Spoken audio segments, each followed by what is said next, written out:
Before I even tell you my name, let me ask you a question that might sound familiar. Have you ever been judged by the car you drive, the neighborhood you live in, or the size of your bank account? If you know that feeling of being dismissed because someone underestimated you, hit the like button and tell me about it right now in the comments. Now, listen to my story. Have you ever held a secret so powerful, so immense, that simply living your ordinary life felt like the ultimate act of strategic defiance? I did, for 25 years. I guarded it to ensure my daughter, Elvira, would find love and build a life based on something solid, something real, not based on a gilded cage of expectations. That secret wasn't a family scandal or an old debt. It was a fortune, not the loud, flashy kind of wealth you see splashed across magazine covers, but the deep, quiet, entrenched kind, the kind that provides a foundation that can never be shaken. And that night, the night I was finally going to meet the parents of my daughter's fiancé, was the night I was ready to use that secret as a shield and, if necessary, as a weapon. My name is Eleanor Walker, and I am 60 years old. To most people who know me in Charleston, South Carolina, I am the aging, slightly eccentric director of the Lowcountry Legacy Trust. I'm the woman who defends old oak trees and century-old brick walls with the tenacity of a bulldog. I live in a beautiful but modest, historically protected cottage here in the historic district. It's a wonderful house tucked away on a quiet side street, all peeling paint and quiet charm. Elvira, my daughter, believes that this house and my salary from the trust represent the sum total of my financial world. She sees me as a custodian of history, a financially constrained guardian of the past. And I let her believe it. The truth, of course, is profoundly different. I am not just a director. I am the permanent trustee, founder, and sole major benefactor of the trust. My quiet wealth was earned decades ago, not inherited. I spent my 20s and 30s in the high-stakes world of historic real estate development, starting in places like Boston and then moving west to San Francisco. I didn't just renovate properties. I had an almost uncanny instinct for market timing. I would acquire undervalued historic buildings, invest in their authentic restoration, and then sell the entire portfolio at the absolute peak of the market. I did this not once, but 3 times. When I was ready to step away from the grueling travel and the cutthroat deals, I poured the majority of that capital, a generational fortune, into establishing the endowment for the Lowcountry Legacy Trust. I created a structure where the trust's mission, to protect Charleston's unique historical and ecological footprint, was the sole focus, and my personal lifestyle was purposefully simple, allowing the principal to grow untouched. I made the choice a long time ago. I wanted my money to speak for what I valued, not what I possessed. I truly believe that quiet money holds more power than loud money. Loud money announces itself, makes threats, and attracts opportunists. Quiet money, the kind people don't even realize you have, allows you to observe, to plan, and to act decisively when it truly matters. It means you can look people in the eye and know they are speaking to you, the person, not the bank account. This is a philosophy that resonates deeply with women my age. We've seen enough in life to know that true power doesn't shout. It preserves. It builds. It lasts. That value, the idea of legacy over flash, is what I wanted to pass on to Elvira. I wanted her to find love with a man who saw her worth, not her potential net worth. The necessity of the secret became brutally clear a few weeks ago.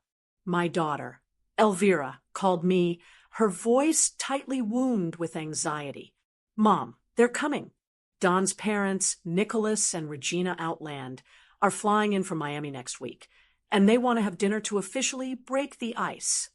"That sounds perfectly nice, honey," I said calmly. I knew better. "No, Mom, it's not just nice. You have to understand. They're commercial developers, big money from Miami. Think glass skyscrapers and high-rise condos. They deal in transactions, Mom, not history. I heard the unspoken fear in her voice, the tremor that every mother recognizes instantly. They're going to judge me. They're going to judge the trust. And they're definitely going to judge our little house, she continued, her fear confirming every single suspicion I had about the Outland family's true values. They measure worth in square footage and flash, Mom. They're going to think you're sweet, but irrelevant. That word, irrelevant, hit me right in the gut. It crystallized the challenge. The Outlands weren't interested in a relationship. They were interested in a resume. They were coming to assess their future daughter-in-law's family tree to see if it bore any fruit they could use or if it was just dead weight to be cut away. The moment Elvira voiced her fear, I knew the game had changed. This wasn't a family dinner. It was an audit. And if they were coming to audit, I would give them exactly what they expected to see. I would be the quiet, slightly threadbare, old-money Charlestonian who cared more about the past than the present. I would play the role of the financially struggling director, the sweet old bird who simply couldn't keep up with their aggressive, modern world. My secret wasn't just safe. It was an invisible mask. I made a promise to myself then and there. I would let Nicolas and Regina outland past judgment, watch them dismiss my life and my dignity, and listen as they made a colossal, arrogant mistake, because they were about to find out that the quiet little director of the Lowcountry Legacy Trust was, in fact, the one who held all the power. They were about to learn that in Charleston, you don't mess with the legacy, and you certainly don't mess with my daughter. The trap was set. Now, I just needed them to walk into it. The phone call with Elvira confirmed it. The Outlands weren't coming for pleasantries. They were coming to take inventory. If I was going to be audited, I needed to dress the part of the honest, struggling, but stubbornly dignified custodian. I needed a costume that whispered, "Old Charleston," but screamed, "No liquid assets." My preparation was less about looking poor and more about looking out of time. I deliberately chose an outfit from a specific era. A simple, beautifully tailored linen suit I bought 2 decades ago when linen meant quality, not fast fashion. It was a classic dove gray color. It fit perfectly, but the fabric had that telltale softness that comes only from years of careful cleaning, not frequent replacement. It wasn't ragged, but it lacked the sharp, aggressive structure of new money clothes. Instead of my contemporary designer handbag, the one that holds more value than most people's car payments, I carried a sturdy, worn leather clutch. It was a lovely vintage piece I picked up years ago, the leather softened and scuffed just enough to suggest constant use and zero budget for replacement. The final touch, my comfortable, low-heeled leather pumps. Again, perfectly maintained, but the tread told the story of thousands of historic cobblestone steps. No designer logos, nothing flashy. I needed to appear as a gentle, financially strained guardian of the past, someone whose entire life savings was tied up in preserving things that no longer produced income. I left the diamond studs and my custom watch in the safe. I only wore one piece of jewelry, the simple gold locket that holds my late husband's photograph. It wasn't valuable, but it was deeply sentimental. I knew they would see the locket and assume it was the only piece of jewelry I owned. The location for the dinner was the first indication of the profound clash of values we were facing. The Outlands, Nicolas and Regina, insisted on the Citadel Tower, an ultramodern, glass and steel restaurant that sat high above the historic district. It was all angles, chrome, and floor-to-ceiling windows, offering a breathtaking but curiously detached view of the city I loved. It was a symbol of their preference for the new, the commercial, the purely transactional, looking down upon the messy, beautiful reality of the old city below. The location perfectly set the scene for the conflict, the quiet legacy below versus the loud ambition above. Elvira and Don were already waiting for me at a corner table with an expansive view. Elvira looked beautiful but tense, smoothing her dress repeatedly. Don, bless his heart, immediately stood up and gave me a genuine, warm hug. Even then, before the storm began, I could see the conflict stirring in his eyes. He knew his parents, and he knew they were about to be rude. Nicolas and Regina Outland arrived right on time. No fuss, just high wattage power. They were a sight. Regina, a woman perhaps a decade younger than me, was sheathed in a structured, metallic suit that looked like it was molded, not tailored. Her jewelry wasn't subtle. It was a blinding collection of square-cut diamonds and heavy, modern gold. Nicholas was equally sleek, wearing a suit that must have cost more than my entire year's salary at the trust. They radiated loud, aggressive confidence. Regina's eyes swept over me, and my linen suit, a look that instantly pegged me as harmless and financially irrelevant. I watched the pity flicker across her face, confirming their initial judgment. I was exactly the sweet, unassuming old bird they had expected. The first snubs were immediate and efficient. Regina offered a handshake that was both quick and cold, a brush of fingers, a gesture designed to convey that contact was purely administrative. Eleanor, she chirped, the word sounding more like a diagnosis than a greeting. So lovely to finally meet the director of the trust. The way she paused before trust made it sound like I ran a small kennel.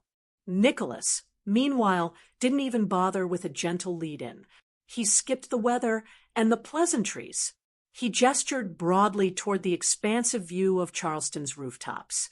So, Eleanor, tell me about the market down here. This city is a gold mine, absolutely tied up in bureaucratic knots, though. All this talk of preserving the aesthetic, it's frankly sentimental nonsense that's holding back real economic potential. He looked directly at me, waiting for me to weakly agree with his assessment. He saw me as a relic, someone whose quaint little job was the reason his massive commercial projects were slowed down.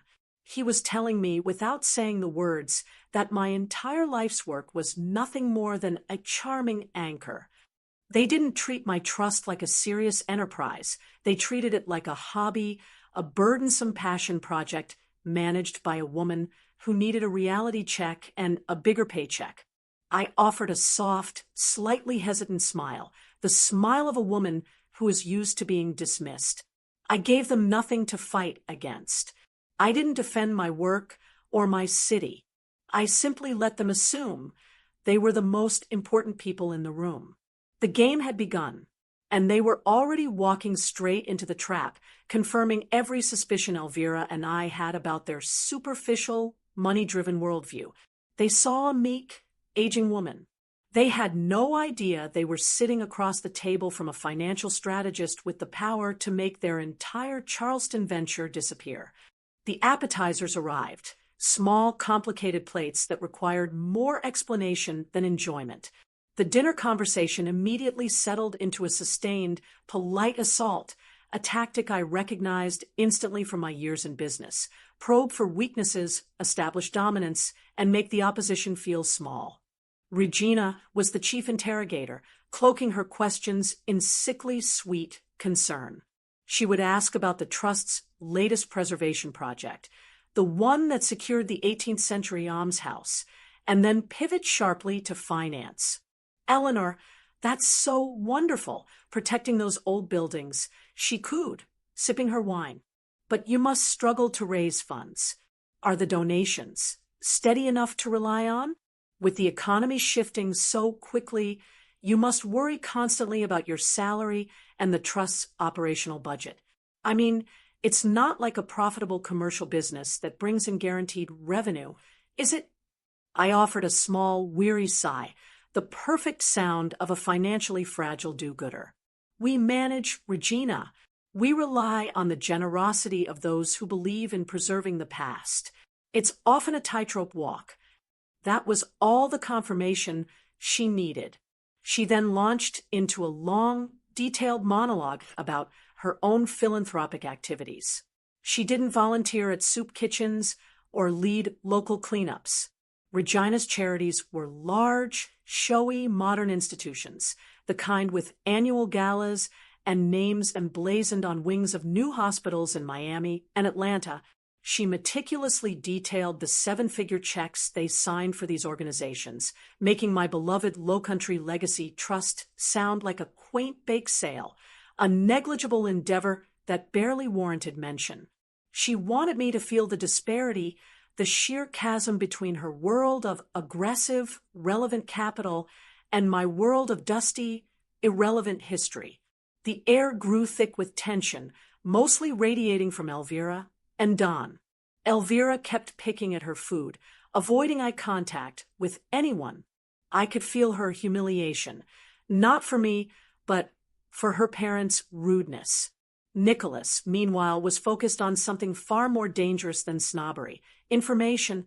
He casually started discussing his company's new goal, a massive, mixed-use commercial and residential project plan for a prime waterfront lot in Charleston. "We are incredibly bullish on this market, Eleanor," he announced, drawing a napkin diagram of a sleek, multi-story tower. "But we have to streamline.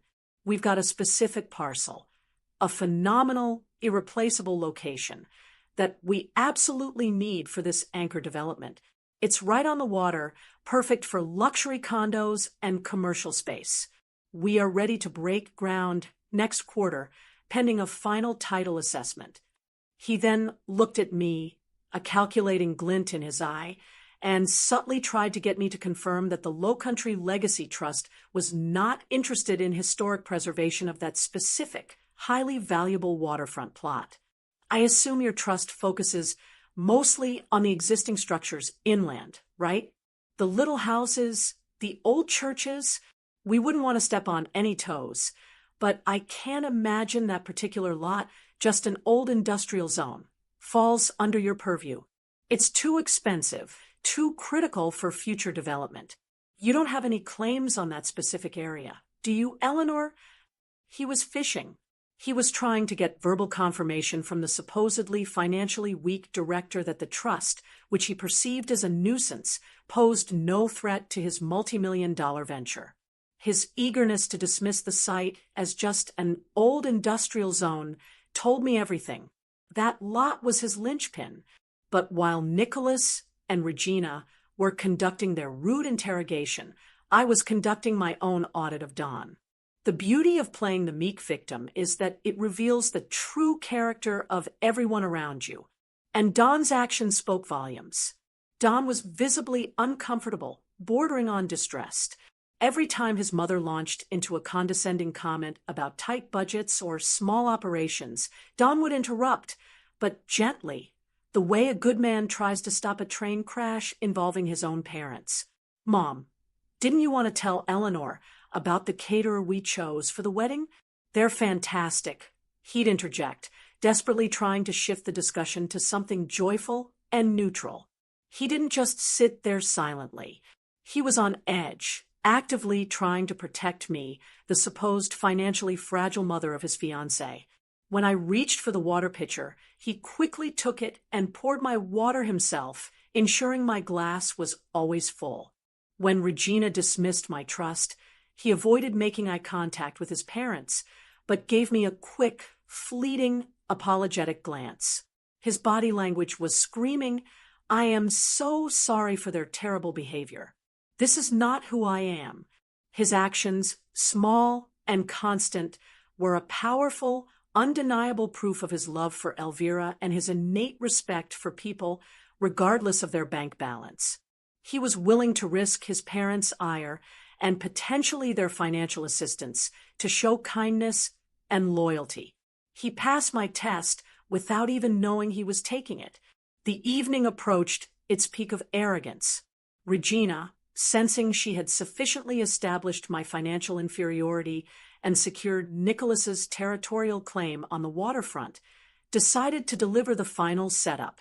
She leaned forward conspiratorially, her diamond bracelet catching the light, her voice dropping to a theatrical whisper of concern.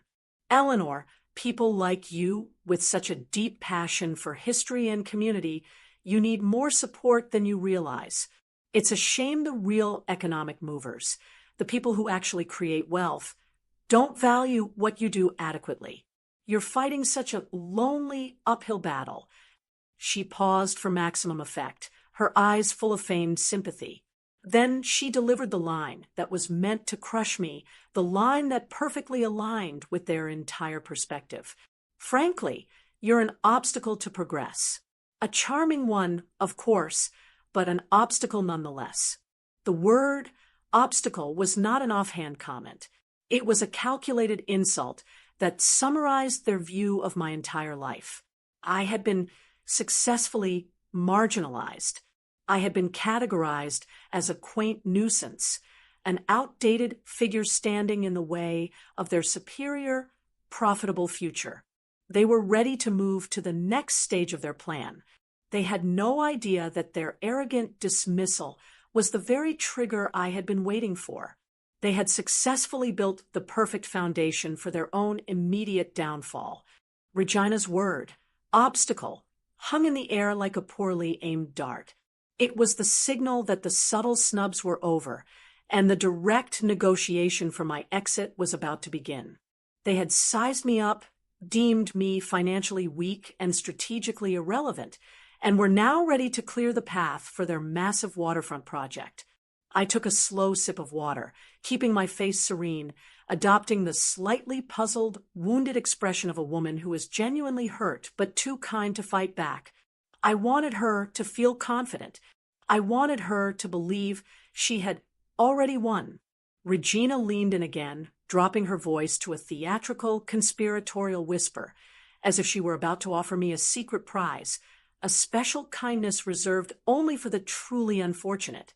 Eleanor, she began, her manicured hand reaching out, not to touch mine, but to hover patronizingly over the table.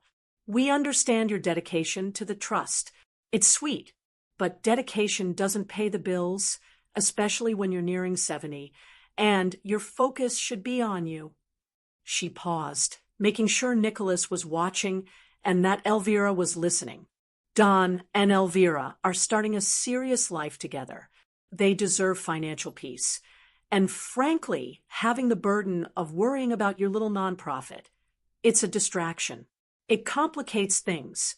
We, as the supportive family, want to ensure everyone is secure. And then came the full force of the calculated insult, wrapped up neatly as charity. Nicolas and I have decided to offer you a monthly retirement stipend. Say, $1,500 deposited directly into your account. No strings, officially. It would give you peace of mind, allow you to step down from the trust, and just focus on your beautiful historic home, maybe some gardening, or whatever hobbies bring you joy. She smiled brightly, a cold, empty smile. The explicit offer was clear. $1,500 a month to quietly retire from the trust, to disappear as an obstacle, and to stop her preservation work, all under the guise of supporting my well-being. She wasn't just trying to buy my silence. She was trying to buy my influence and remove the legal impediment that my trust posed to their commercial expansion in Charleston. She was suggesting my dignity was worth less than a luxury car payment. The effect on Elvira was immediate and devastating. My daughter's eyes, which had been fixed on her plate, snapped up. They were glazed with horror, and I could see the tears welling up instantly. She was paralyzed, unable to process the naked cruelty of her future mother-in-law's proposition. She looked like a child watching her favorite toy being deliberately broken. I kept my hand firmly on the table, still wearing my mask of gentle confusion, waiting for the right moment. But before I could even formulate the perfectly soft, wounded refusal that would complete my performance, the silence was shattered. Don exploded. His chair scraped back on the polished stone floor. A loud, sharp sound that silenced the entire corner of the sophisticated restaurant. He was on his feet, looming over the table, his face white with fury, and his eyes fixed solely on his parents. That's enough, mother. You will stop right there. His voice was firm, cutting through the restaurant's quiet hum. It wasn't the voice of a nervous young man. It was the voice of a decent man who had reached his absolute moral limit. Nicholas shot a warning glare at Don, but Don didn't even flinch. You are not buying Eleanor's dignity. You will not sit here and treat her life's work like a financial liability that needs to be quietly settled. We are here for a family dinner, not a hostile acquisition. He looked straight at Regina, who was completely taken aback, her smug expression dissolving into shocked anger.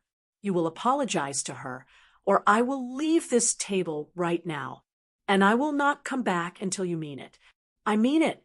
If you think your money and your real estate empire are worth more than the respect due to the woman who raised my future wife, then you don't know me, and you don't know the future you've just jeopardized.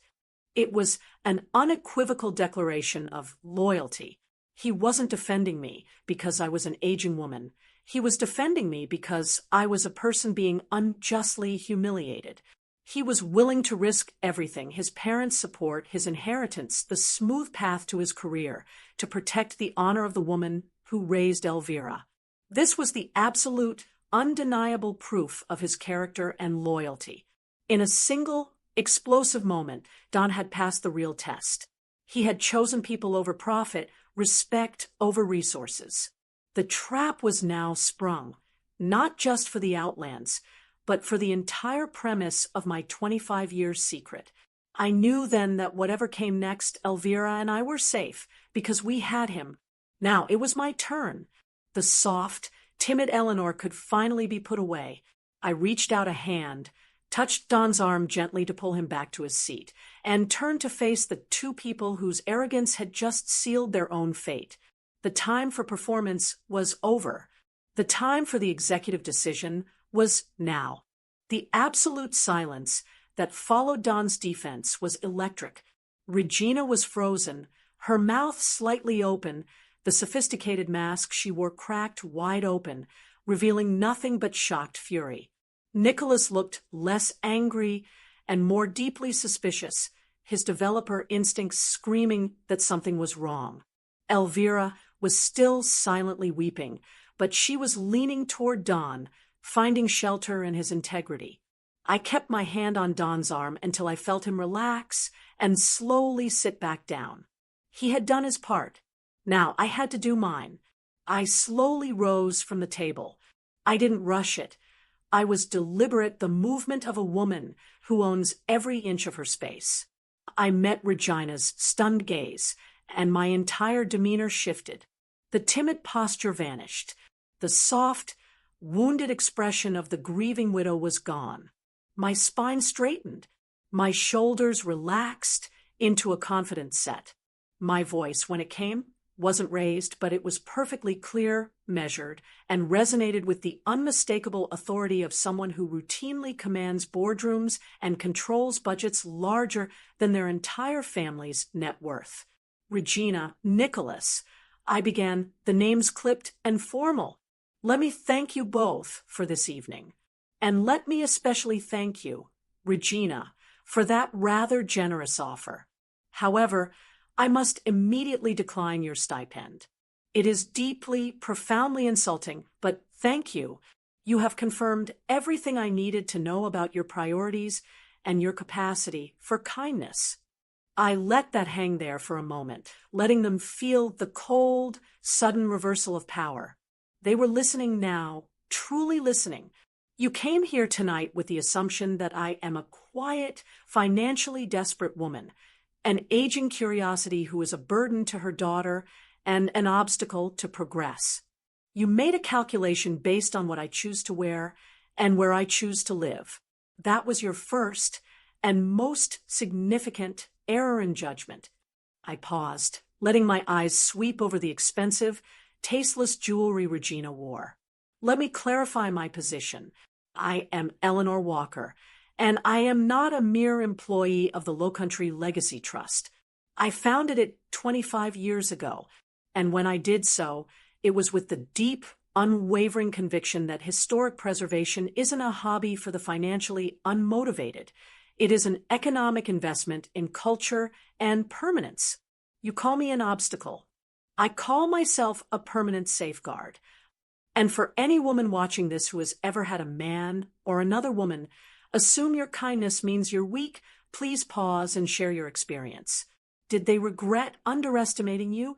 Keep watching to see exactly how much the Outlands regretted their mistake. I continued my address, my focus sharp and steady. You asked about my salary, Regina. You questioned the steadiness of the trust's donations. Let me give you the executive details. The Lowcountry Legacy Trust does not rely on bake sales or sporadic donations.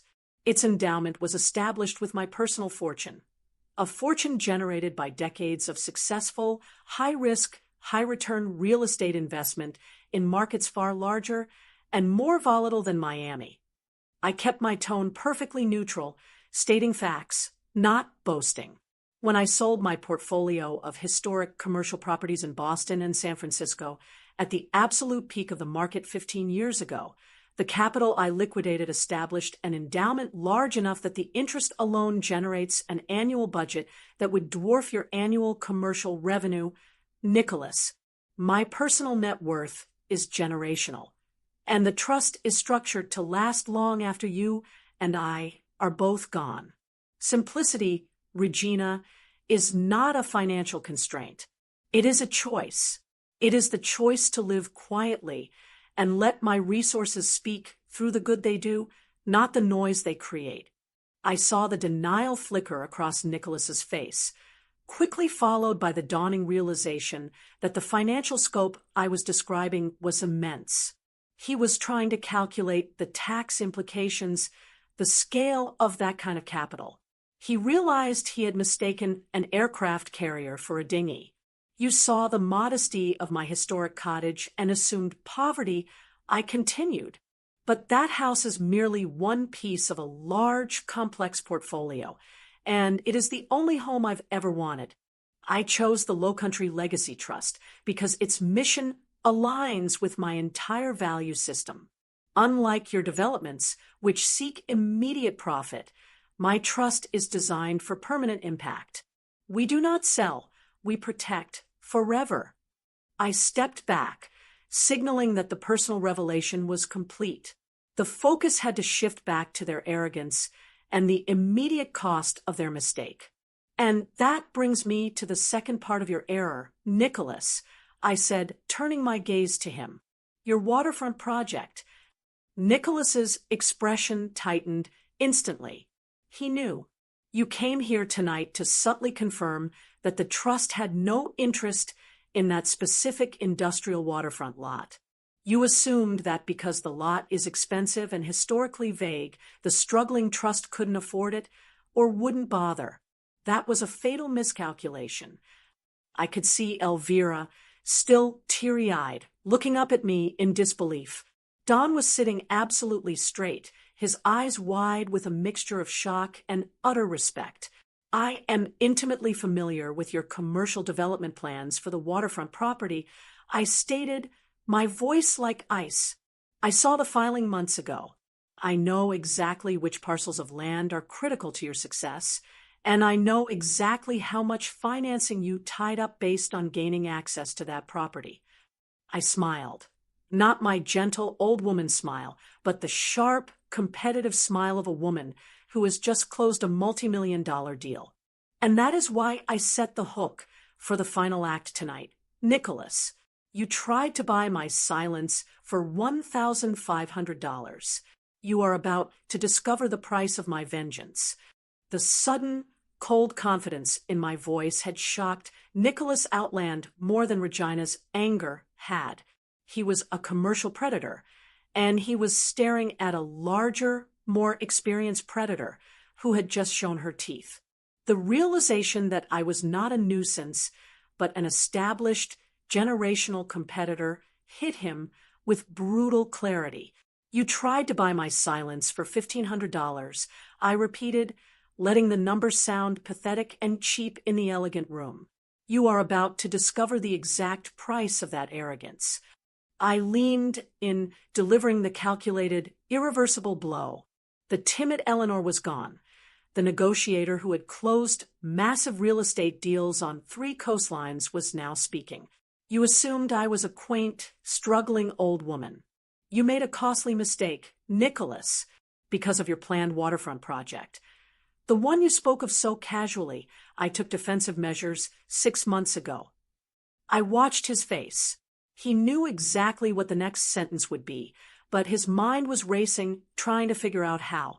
Your entire project, the one that hinges on that prime waterfront parcel, is now landlocked. Nicholas's jaw dropped. It wasn't a gasp of surprise. It was the sound of a multimillion-dollar deal hitting a concrete wall. The Lowcountry Legacy Trust, using its anonymous acquisition shell, quietly, meticulously bought the 2 key access parcels flanking your desired waterfront lot. The parcels that contain the only viable road access, the only existing utility easements, and the only possible entrance and exit points for a structure of that size. I paused, giving him time to process the sheer, brutal efficiency of the move. In commercial real estate, access is everything. Without it, a prime waterfront lot is simply a swamp.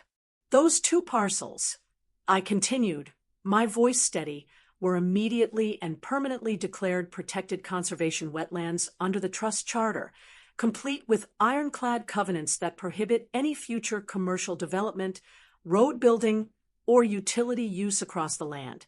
The paperwork was filed and sealed months ago, before you even broke ground on your financing. Regina let out a small, choked sound of disbelief, her hand flying to her throat. She understood the financial magnitude immediately. Your investment is now a beautiful, useless, expensive island, I said, looking from Nicholas to Regina. You came tonight, Regina, and asked me to step down as an obstacle. I declined your offer. Instead, I chose to become an impassable wall. The silence that followed was suffocating. The noise of the busy restaurant seemed to disappear. Nicholas looked physically ill, his aggressive confidence having dissolved into sheer financial horror. He realized that the tiny, quiet old woman in the linen suit had been waiting, watching, and planning a perfect checkmate. The regret was visible and deep, rooted in the potential loss of millions and the humiliation of being so utterly outmaneuvered. Elvira was staring at me, her eyes wide, tears of devastation replaced by tears of utter astonishment and burgeoning pride.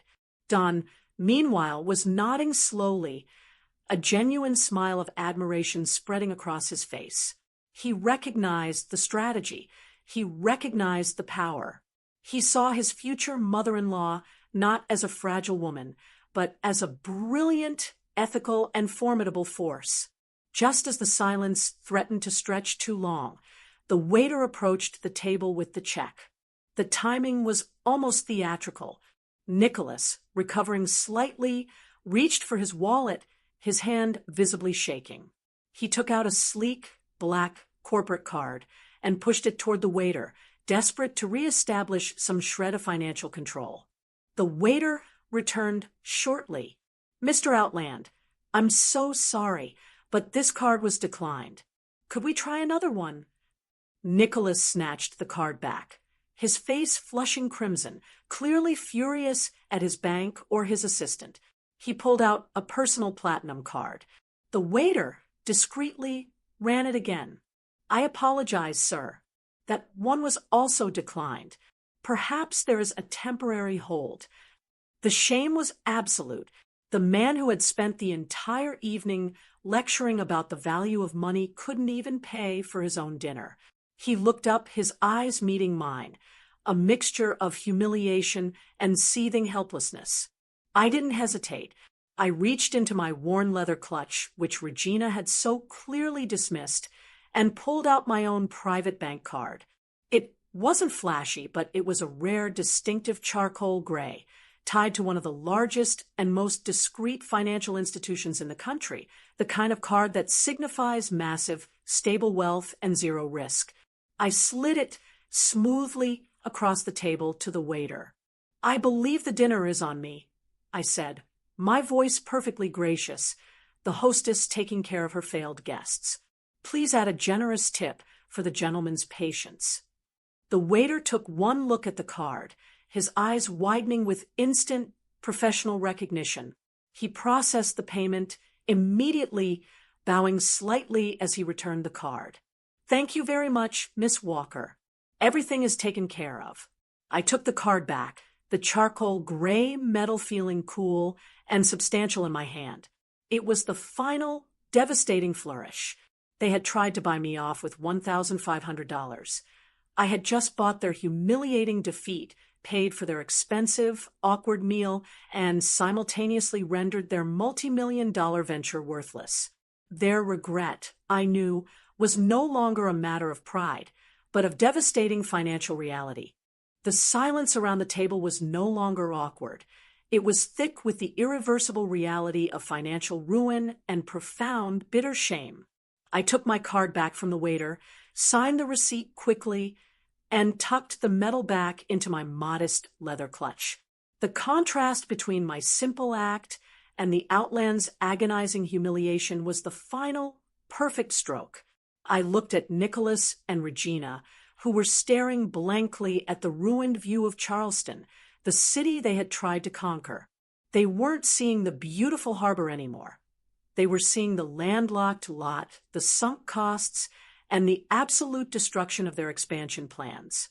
They were seeing millions of dollars evaporating because of a woman they tried to dismiss with $1,500.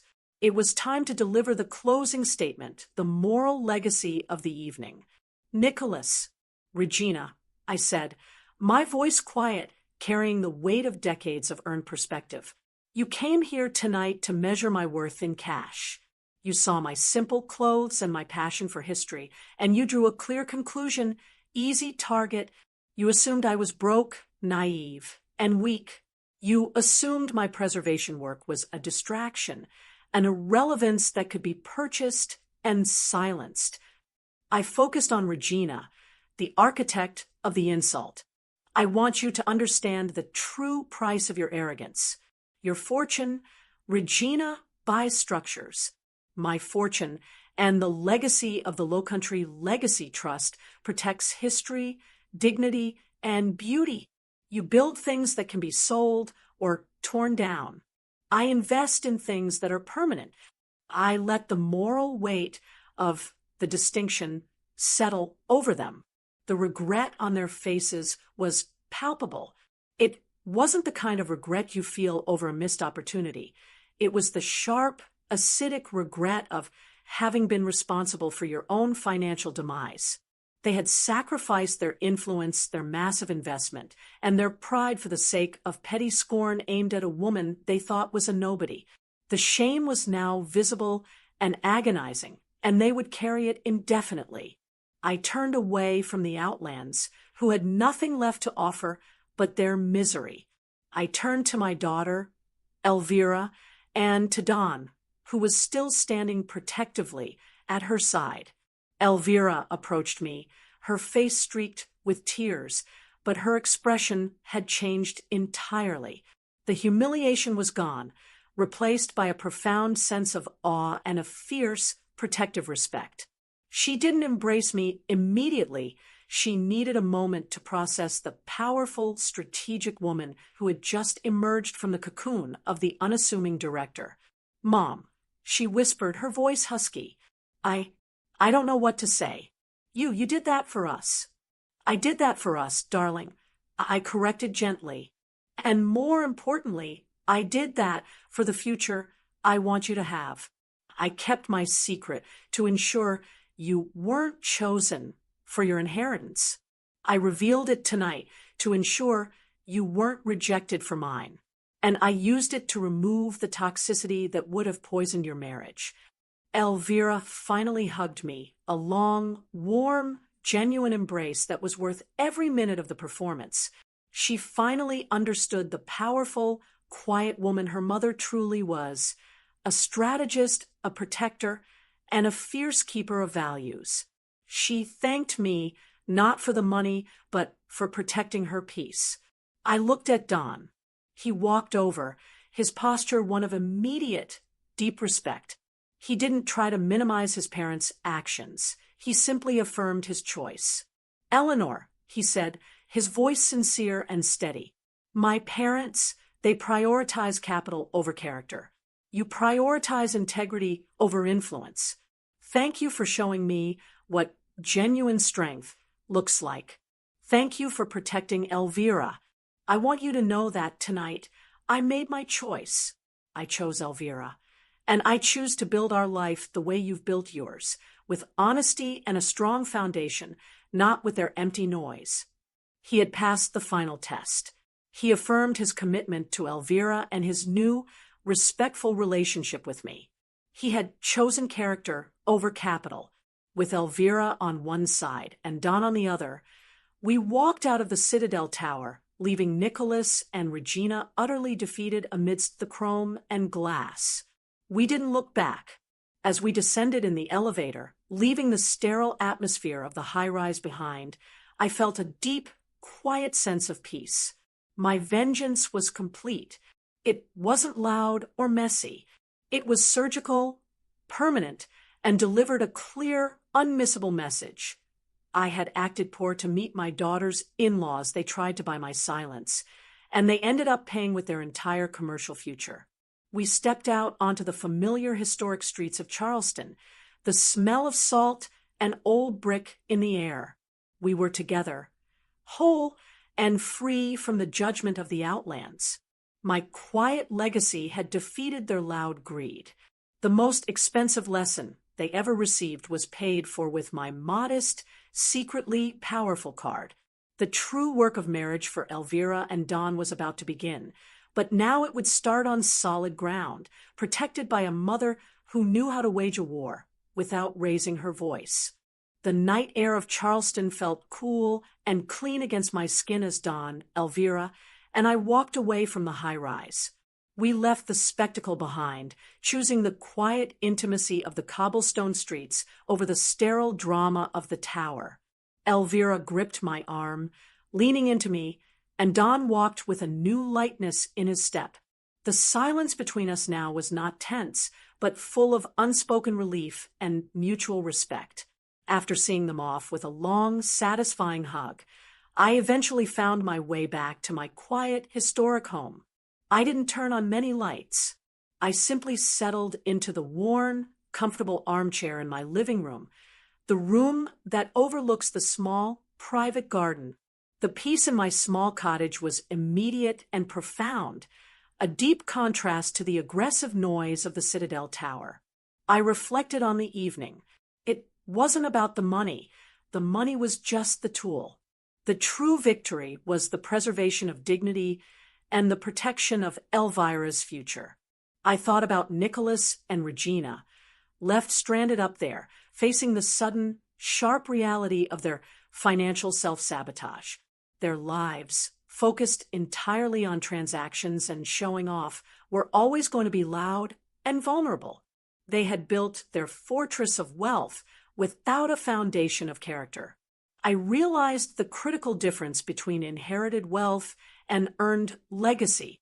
The outlands represented the former, money they inherited, polished, and used as a weapon to judge others.